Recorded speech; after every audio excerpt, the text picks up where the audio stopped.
Bonjour, petite vidéo avant la session 3. Alors, je fais vraiment des grosses pauses. J'essaie de poser mon cerveau entre chaque séance.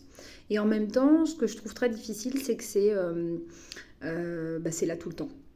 C'est là tout le temps. Il y a toujours des questionnements par rapport, effectivement, moi je me questionne énormément et je questionne beaucoup les médecins sur le traitement, sur pourquoi on me donne ça, qu'est-ce que ça fait, etc. Donc là, suite à la dernière chimio, j'avais eu d'énormes contractures musculaires. Et donc en réfléchissant, j'avais déterminé que très certainement le fait d'avoir peu marché pendant la diffusion du produit à l'hôpital avait influencé en fait cet effet secondaire. Alors très étonnamment, il n'est pas indiqué dans les effets secondaires de l'hôpital. Mais ma réflexologue me disait qu'elle, dans ses notes par rapport au produit, donc moi je reçois le Folfox, elle avait comme effet secondaire.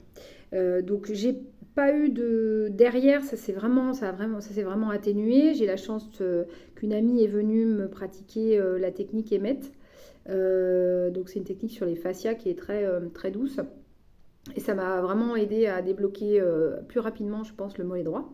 Parce que donc je pouvais plus, je pouvais plus appuyer mon pied, hein, j'avais plus de mouvement de flexion, hein, voilà, alors, ce qui fait que j'ai donné mon cours de yoga le lundi matin à une seule patte, mais ça s'est quand même bien passé. Et puis surtout, j'ai pas rechigné au mouvement, hein, tout de suite j'y suis allée et c'est ce qu'il y a de mieux. Et pour la petite histoire, ce week-end, j'ai fait une rando de 6 heures avec 2 fois 800 mètres de dénivelé. C'était pas prévu, hein. On devait faire que 4 heures et moins de dénivelé, mais on s'est trompé. Sous la pluie, la neige, le vent et la grêle. Donc c'était une belle expérience. Ça faisait longtemps que je ne marchais pas.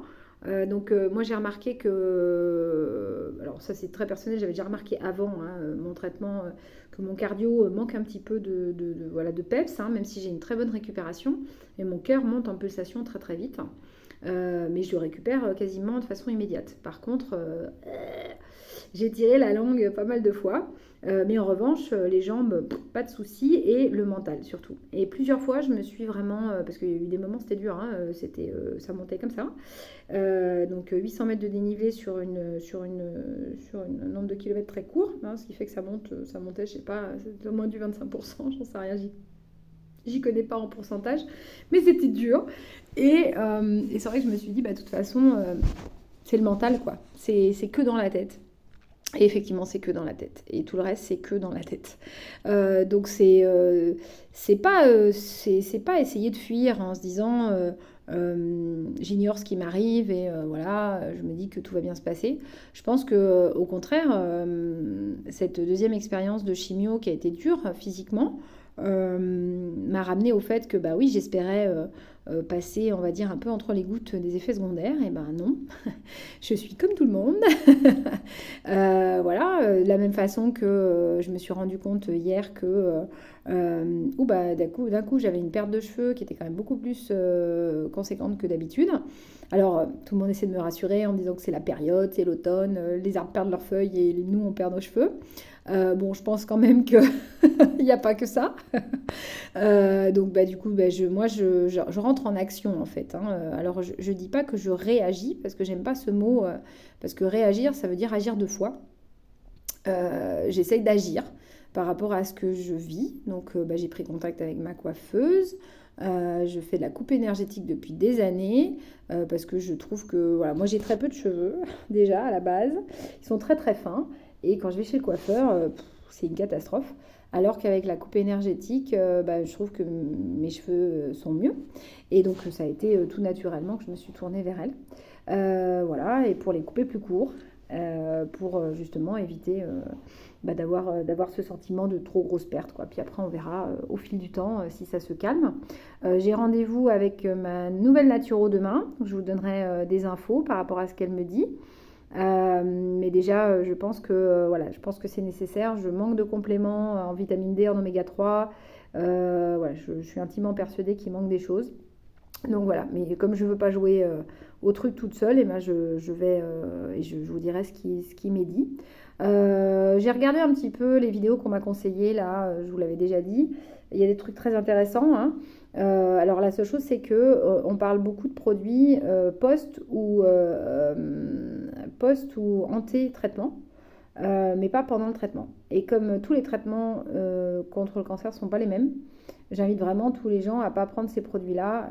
D'ailleurs, c'est ce que dit Guy, hein, sans d'abord consulter, sans vérifier. Alors, c'est pas votre médecin, la plupart, ils n'y connaissent rien. Mais par contre, un naturopathe ou voilà, quelqu'un qui est spécialisé aussi dans le sujet, parce que c'est pas donné à tout le monde. Et j'ai eu la chance de rencontrer, je sentais qu'il me manquait quelque chose, notamment suite aux contractures. Et j'ai trouvé un acupuncteur qui est aussi homéopathe et qui est spécialisé dans ce genre d'accompagnement. Donc pareil, je vous expliquerai ce que je vis par rapport à ça. Voilà, donc sinon, globalement, moi, entre les deux, pour l'instant, ça va bien. Physiquement, je récupère très bien. J'ai quand même une grosse activité physique, hein, je le dis et je le redis, parce que je n'ai pas arrêté de donner mes cours. Donc j'en donne 2 par semaine. Là, je suis allée marcher samedi, j'ai marché dimanche. Moi, j'ai une activité professionnelle aussi qui me demande de me déplacer. Je bouge, je suis avec les enfants, donc je suis plutôt au sol. Donc je bouge quand même beaucoup, même si je ne fais pas 20 minutes de marche tous les jours, hein. Ça, je ne vais pas dire que c'est le cas. J'aimerais bien, mais j'ai pas le temps. Parce que je fais quand même des grosses journées encore. Voilà. Niveau sommeil, c'est pas tous les jours très top. Mais il y a beaucoup de mental, plus que de corporel. Et voilà. Et puis niveau alimentaire, pour l'instant, j'ai rien changé. J'attends aussi d'avoir des nouvelles de la naturo. Je m'autorise deux repas où je fais un petit extra. Donc j'aime bien faire un extra de sushi. C'est un truc qui me fait plaisir. Je pense que quand on est... Alors moi j'ai de l'appétit, hein. J'ai pas perdu du tout mon appétit. Le samedi après post-jeûne, j'ai faim. Et le reste de la semaine, j'ai faim. Bon après, oui, bon, hier soir j'avais pas faim, mais c'est exceptionnel. C'est assez rare quand même. Donc je mange bien. Et j'ai eu une envie de frites. Et du coup, j'ai mangé des frites. Voilà. Alors aujourd'hui, je ne vous apporte pas grand-chose de très concret. C'est plus voilà, une continuité aussi, de ne pas laisser trop de temps sans vous raconter des choses. Il n'y a eu rien d'exceptionnel, sinon que je continue à vivre, à sortir, à voir du monde. J'ai pas à expliquer ma situation à tout le monde. Je considère que ça m'appartient.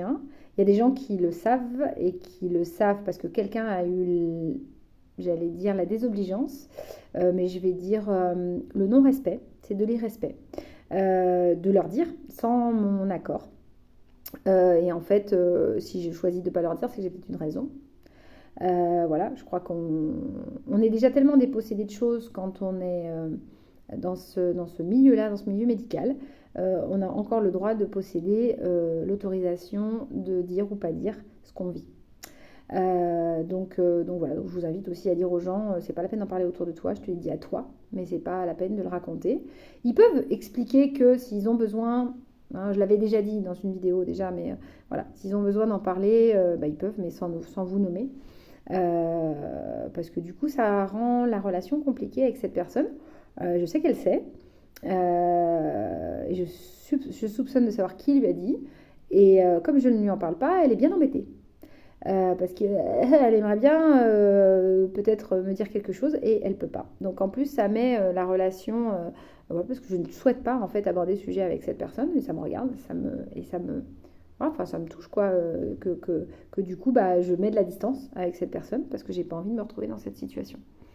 Voilà. Il y a quelqu'un qui m'a dit aussi sur les commentaires, hein, merci à tous ceux qui commentent, hein, qui m'a dit s'éloigner des personnes toxiques. Alors pour moi il n'y a pas de personnes toxiques, hein, il n'y a que des relations, hein, donc on est chacun au bout de notre écharpe, hein, et on a chacun notre sujet à travailler. Donc oui, effectivement, moi j'ai repris un accompagnement psy, hein, pour justement poser des choses sur ce que je vis, sur ce que j'ai vécu. Et je trouve ça super positif, ça bouscule un peu la tête et puis ça ramène à des réflexions. Et effectivement, par contre, je m'éloigne de tout ce qui représente de près ou de loin un conflit. J'écoutais tout à l'heure la dernière vidéo d'André Rieu sur où trouver son énergie. Et bon, il avait une réflexion qui est très généralisante, mais qui est intéressante sur le fait que nos pensées génèrent de l'énergie positive ou moins positive. Et il parlait de la pluie. Et en fait, quelqu'un m'a dit, ah, il fait un temps pourri et tout. Et je fais, mais non, mais c'est génial qu'il pleuve. Et c'est fou comme chacun, en fait, va vivre les choses de façon différente. Et moi, je suis trop contente qu'il pleuve. Oui, bien sûr, c'est inconfortable, mais il y en a tellement besoin. Je vais pas dire qu'il fait un temps pourri. Non, c'est nécessaire. Et puis bon, en fait, je crois que je fais partie des gens, ça commence à m'irriter d'entendre les gens se plaindre tout le temps. Il fait beau, il fait trop chaud, il pleut, il pleut. Enfin bref, on prend ce qui vient, hein, on est déjà bien content d'avoir de l'eau. Voilà, donc mais ça faisait partie de la vidéo d'André Rieu sur l'énergie. Et j'ai dit, bah tiens, c'est marrant, oui, moi effectivement, quand j'ai vu la pluie, j'ai dit, chouette, il pleut. Et ça représente bien ma façon d'être et ma façon de vivre. Et je me rends compte que finalement, c'est pas donné à tout le monde. Alors, est-ce que c'est quelque chose que j'ai travaillé? C'est possible de travailler sur sa positivité et sur être voilà, quelqu'un qui essaye de tirer le meilleur en fait. C'est peut-être aussi mon métier qui m'incite à accompagner les autres à tirer le meilleur d'eux-mêmes tout en respectant leurs décisions et leurs choix de vie sans jugement. C'est pas toujours facile, hein, mais en tout cas, voilà. Donc, je peux vous inviter qu'à ça et peut-être que cette vidéo, c'est juste ça. C'est vous envoyer un rayon de soleil avec un nuage de pluie s'il fait trop sec pour arroser les tomates que vous pourrez manger. Je me dis n'importe quoi, mais c'est pas grave. C'était juste l'image. Et de vous souhaiter une bonne journée et je vous tiens au courant sur tout ce qui me sera dit en naturopathie demain. Voilà, bonne fin de journée.